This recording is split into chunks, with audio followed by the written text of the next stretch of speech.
आज आपके साथ आलू गोश्त की परफेक्ट रेसिपी शेयर कर रही हूँ। आलू गोश्त की ये परफेक्ट रेसिपी बहुत ही ज़बरदस्त होगी, तो वीडियो को आपने ज़रूर एंड तक देखना है।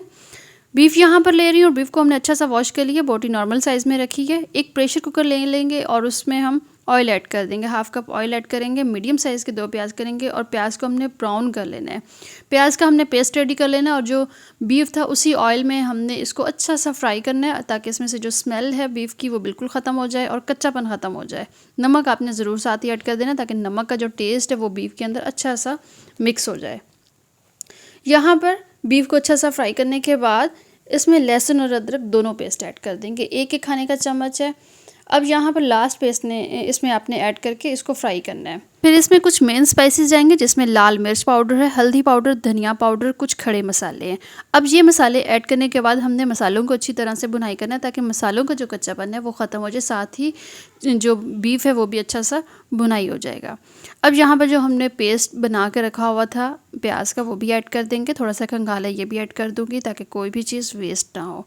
यहाँ पर थोड़ा सा इसको फ्राई करेंगे तो साथ ही हमने इसमें पानी ऐड कर देना है। अच्छा, पानी इसमें इतना ऐड करना है जिसमें अच्छा सा ये टेंडर हो जाए, और 10 मिनट के लिए आपने इसको प्रेशर लगा देना है। प्रेशर कुकर में बनाना बहुत ज़्यादा आसान है, कम से कम टाइम में ये बन जाता है, तो 10 मिनट आपने ज़रूर इसको टेंडर होने के लिए देने हैं।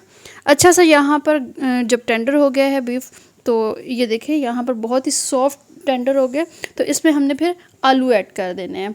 आलूओं को ऐड करने के बाद आपने इसको भुनाई करना नहीं है, बिल्कुल भी फिर भुनाई करने की ज़रूरत नहीं है, ठीक है, क्योंकि इसे सिर्फ हमने टेंडर करना है। और टेंडर करने से पहले आपने यहाँ पर हरी मिर्चें भी ज़रूर ऐड कर देनी है और पानी का 1 गिलास ऐड कर देना है। फिर 5 मिनट तक हमने इसको मज़ीद प्रेशर लगाना है।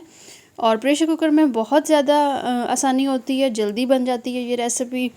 अगर हम इसे दूसरे तरीके से बनाएंगे तो उसमें ये कि थोड़ी सी देर लग सकती है।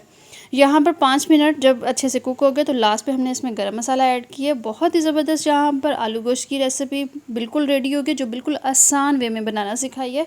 ना ही आपको इसमें प्याज तैरते हुए नज़र आएंगे, ना ही टमाटर। तो उम्मीद है वीडियो आपको पसंद आई होगी। वीडियो पसंद आई है तो लाइक ज़रूर कीजिएगा।